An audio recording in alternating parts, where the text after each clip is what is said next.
Hey everybody, welcome to Dad's Den. I'm Dad, this is my den. Today I want to talk about some literary treasures, perhaps would be a way to describe them. Because I got to thinking recently about, videos that I could do and books that I can talk about. And what are some running themes on some of these? I'm going to talk about 3 different books today. Now, all 3 of them I discovered for the first time on Project Gutenberg. Now, this is a site that takes public domain books and transcribes them. You could read them on your computer. You can download them for a Kindle, which is what I did. And it's kind of a fun resource for discovering things. And in the case of all 3 of these, at one point, I would go on every day, and they would have a number of books that had just been uploaded, and I'd look through them. If one of them caught my eye, I'd download a Kindle version, send it to my Kindle email, and then read it, usually on my phone while I was eating lunch at work. And sometimes they're just not very good, and some of them are bad enough that you just ditch it. It's not going to work. And every once in a while, you'll come up with some pretty cool stuff.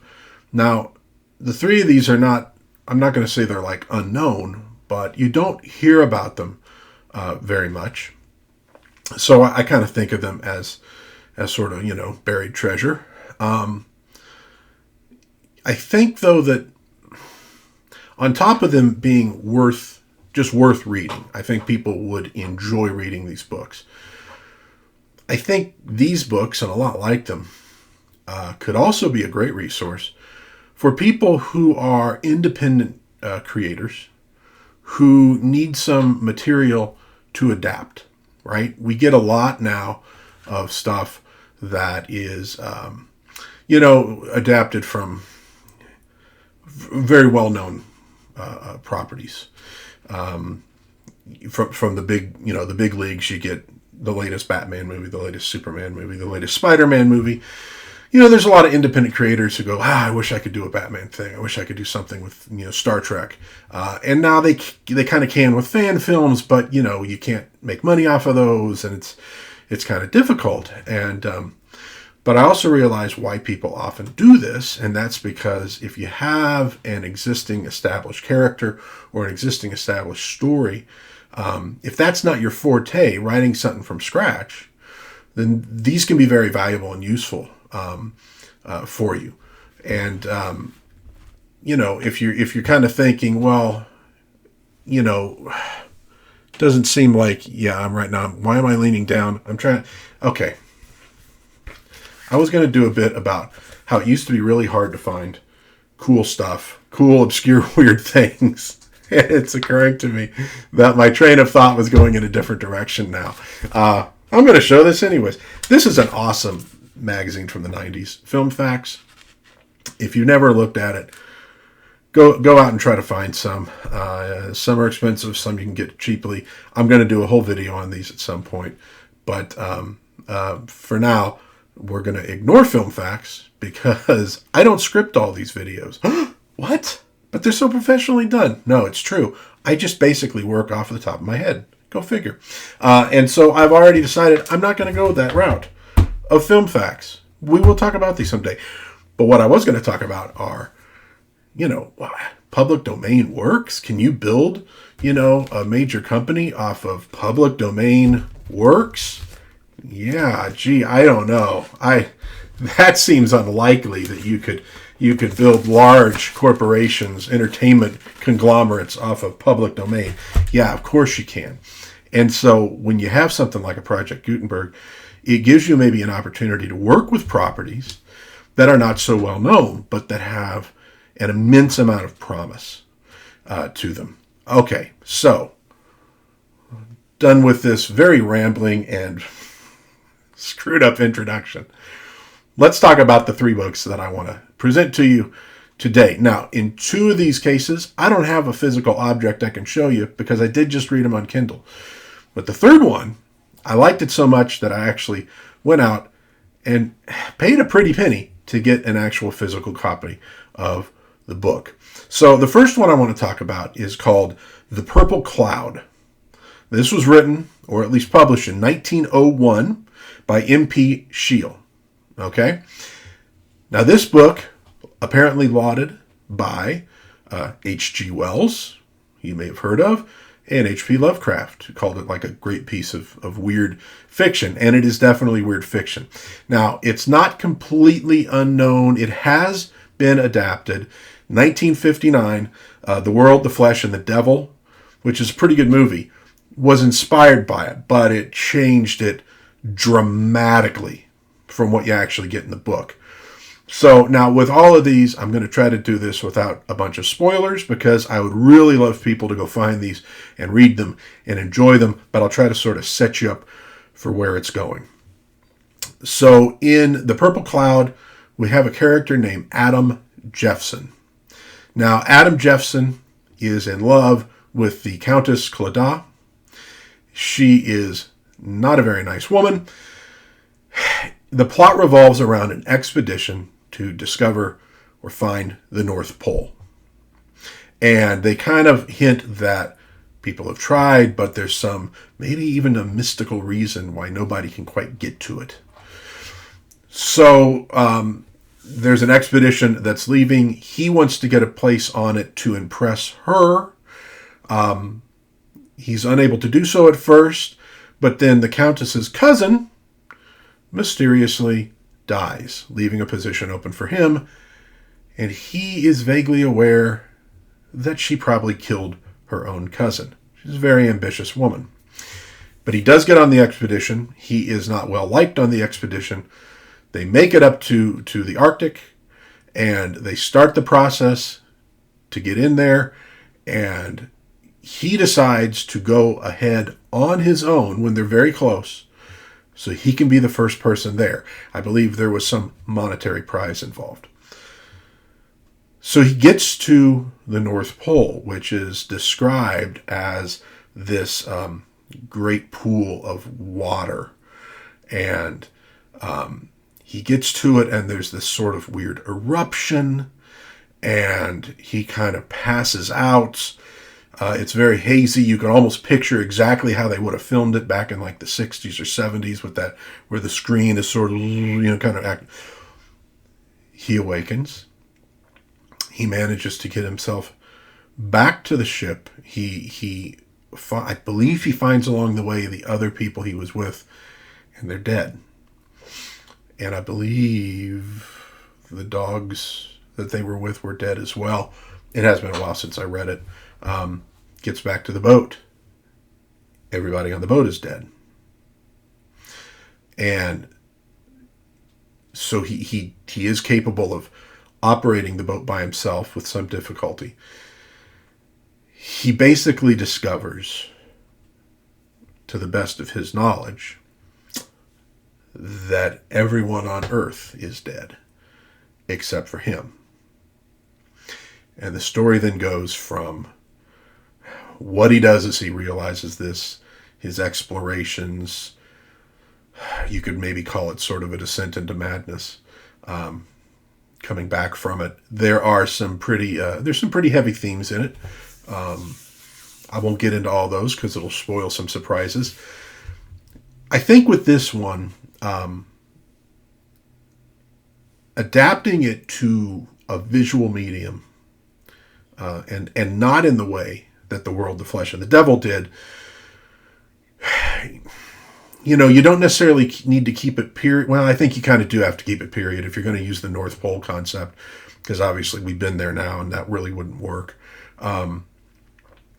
Keeping it period would probably be good. The visual descriptions, because when he finds these dead bodies and he finds information where he understands that there was some eruption of a volcano, a purple cloud came out of this volcano and swept across the globe, killing everything in its path. But the bodies are all preserved. It's people who just sort of dropped dead right where they were. They're still fully clothed. They're preserved. They're not like rotting corpses or anything. And man, can you imagine the visuals of that? I mean, I can think of probably several well-known comic book artists of different styles who could do really incredible stuff with this. There are some definite moments in it that lend themselves to a style of cinema. It's not a big rollicking action adventure film, as you can probably tell from the little description I've given. But it's eerie, it's spooky. When I was reading it, I was picturing some of the kind of weird movies you got in the late 60s, early 70s, a little psychedelic, kind of experimental stuff. So, I mean, I could definitely visualize this as a film while I went through it. Now, this is one of those kind of books where I spent a lot of it, frankly, angry at the main character. I understood where he was coming from, but it also made me angry. I'm like, dude, what are you... And towards the very end of the book, that ramped up. That ramped up. I was so ready to just, scream at this fictional character from 120 years away. So The Purple Cloud, 1901, M.P. Shiel, or Shiel. It's worth reading. Now, it's an old book. And if you're not used to reading old books, they like to meander and they like to mosey and they take their time. You're talking about a time period. No radio, no TV, no movies. Maybe phonographs. People had, they had free time. Not as much free time as we have. But they had free time. And they might spend it in cards. They might spend it just chatting and enjoying other people's company. They might spend it with a phonograph or playing music at home on a piano. That's why everybody in the old days had a person in the family who could play. But they often spent it reading, and they were not in a hurry to get through a book. So there were elements, sections, one section in particular, The Purple Cloud, where it's like, I kind of know where this is going. Flipped a few pages ahead. Okay, good. And kept going from there. There were times early on where I was kind of like going, I don't know if I'm going to like this book. Maybe it's even a little bit too slow for me. I'm glad I stuck with it. It paid off in the end for me. I liked it quite a bit by the time I got done. And again, I think this would be a good source for comic book or movie or animated adaptations. If that's something, if you're an independent creator, you would definitely have to pare things down. But I think it would give you a really good framework to work off of and to produce something that potentially very visually stunning, depending on your style of art and how you work. So that's The Purple Cloud. Okay. Now we're going to go a few more years back in time, just a few, to The Lost Continent, A Story of Atlantis. Okay? 1899, written by C.J. Cutliffe-Hyne. This is a really cool book. And this one is more action-adventure. It has some basis in Greek myth, as it follows a man named Deucalion, who was sort of a ancient Greek Noah figure. And he's this warrior priest of Atlantis. He was off in the colonies in Central America. He has come back and has come back to find the land ruled by a somewhat evil empress named Forenice.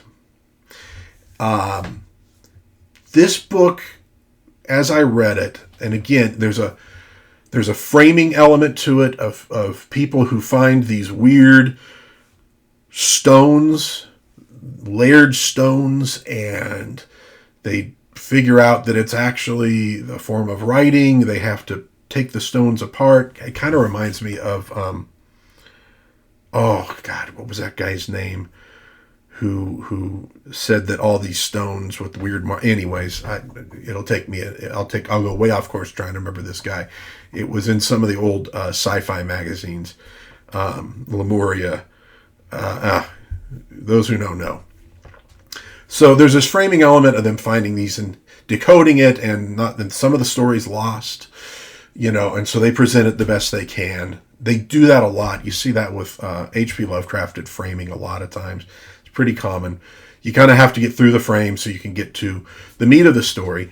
Another one where I liked it almost immediately, but there was a particular sequence that would look fantastic in an action type adventure movie or a comic book.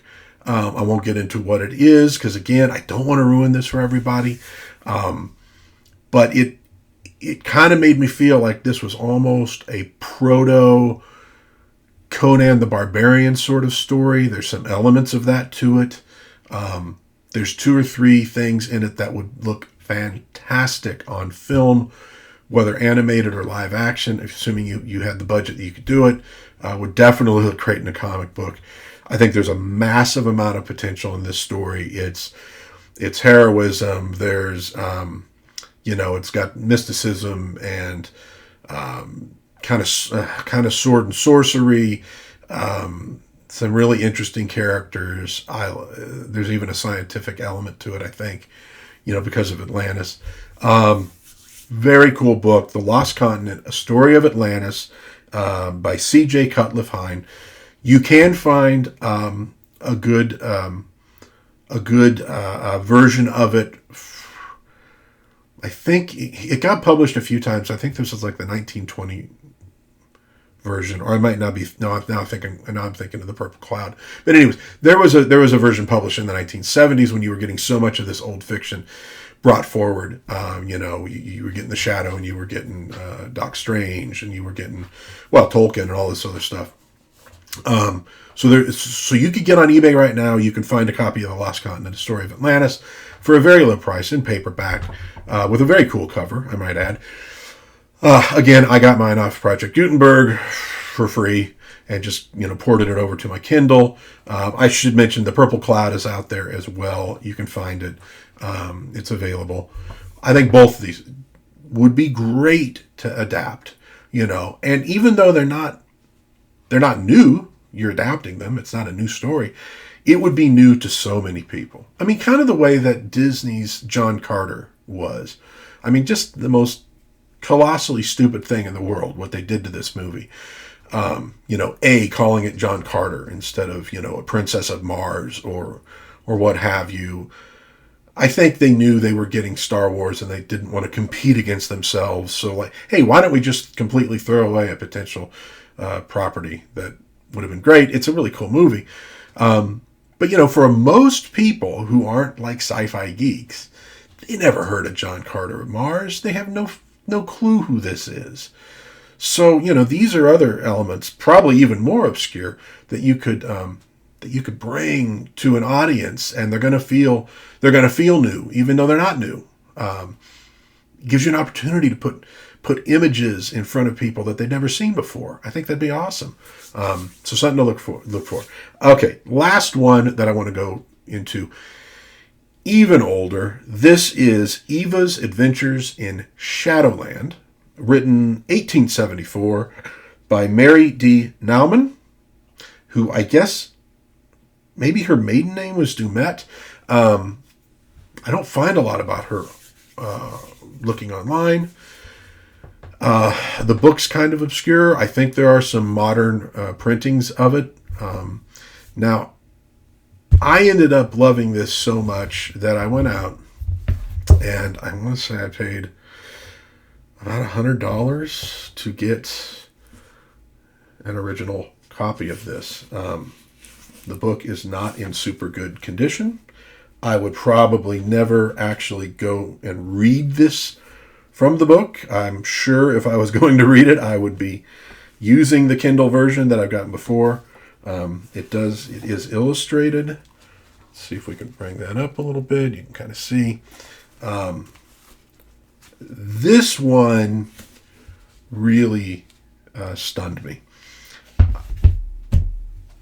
I read it at a time where I was also reading some C.S. Lewis, some Chesterton, and I think especially through C.S. Lewis, he talks about the importance of fairy tales, that rather than being juvenile literature, there may be more mature than most mature literature. Eva in Shadowland, I'll just call it that, is a fairy tale. And it stunned me almost from the beginning. I thought it was absolutely beautiful. This girl winds up in Shadowland. The descriptions are just so evocative and wondrous and magical. And her adventures there and the characters she meets. Man, I would personally put it up there with Alice's Adventures in Wonderland. I was really impressed by this. I think it's absolutely beautiful. I would love to see somebody turn this into animation or a comic book. This one actually, it really touched me. I mean, and that's why when I got done reading it, I said, man, I have to own this. I have to own this. Now, I've recently found another copy out there for sale that I think's in better shape than this, and I might go out and get that one as well. But I'd probably still hold on to this. But I'll be quite honest. I'm kind of cheap. I'm always looking for bargains. That's who I am. It's how I was raised. My family, the first microwave we bought in like 1980, we kept it in use until maybe about 5 years ago. Awesome microwave. It finally was at a point where my father really couldn't fix it because of the part that it needed. And I'm not going to lie to you. We carried it out to the corner for the garbage, and I felt like I was just throwing a brother's, body like into a garbage bin instead of burying them. That thing was with the family so long. My parents, like the first washer and dryer they got when they were married, Kenmore, they kept those going for so we were always kind of a thrifty family. We did not opt in on things super early. We waited, we got a good buy, we made sure it was quality, and we kept them forever. Which is why I have so much stuff collected from my life. I hate to throw things away, I hate to waste things, etc. So I don't go out and lightly just throw $100 down on books all the time. I threw $100 down on this one. I thought it was beautiful. If you have children and are looking for a fairy tale, something new to read them, I would highly suggest this book. I think it is absolutely fantastic. And if you are a visual artist, you can get some things out of this book. I think they'll spark your imagination. I think you'll want to, I don't know, make a comic book, paint pictures, whatever. I think you'd want to make this thing, put it into a visual medium. It's gorgeous. It's got a lot of heart and soul. It's well worth your time. So there we go. 3 public domain sort of lost classics that I think are worth reading. And again, if you are an independent artist out there who's looking for something to adapt, I think all 3 of these, very different things, but all 3 of them I think would work beautifully in a visual medium, be it a comic book, be it just illustration, be it a movie, be it animation. Why do I keep saying be it? I don't know. But these 3, The Purple Cloud by N.P. Shiel, 1901. The Lost Continent, A Story of Atlantis by C.J. Cutliffe-Hyne, 1899. And Eva's Adventures in Shadowland. There's a dash in there. Eva's Adventures in Shadowland by Mary D. Nauman from 1874. 3 books that are worth reading that hopefully will fire your imagination like they fired mine. And frankly, you can go to Project Gutenberg. You can find these there. I think they're all still available. And you could read them for free. So you can't really beat the price. I hope you enjoyed these reviews. I hope you go seek these things out and give them a chance. I think they're really worth it. If you enjoyed this video, if you could maybe give it the old thumbs up. If you enjoy the videos I do and are interested in my takes on pop culture, please subscribe. I would love to have more subscribers to this channel. I'm hoping to have 10 million subscribers by the end of the year. I might fall just short of that, but if I could end up with, well, frankly, I have 9 subscribers right now, and that's pretty cool. I'm pretty happy with that. And all of you who have subscribed, thank you very much. I really do appreciate it. I will see you next week with some more pop culture takes. I hope you are doing well and will do well. Be kind. Be nice out there. There's a lot of hard stuff going on, folks. Let's all give each other a break. Be cool to one another.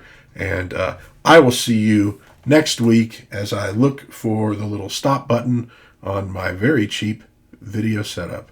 God bless everybody. I will see you in about a week.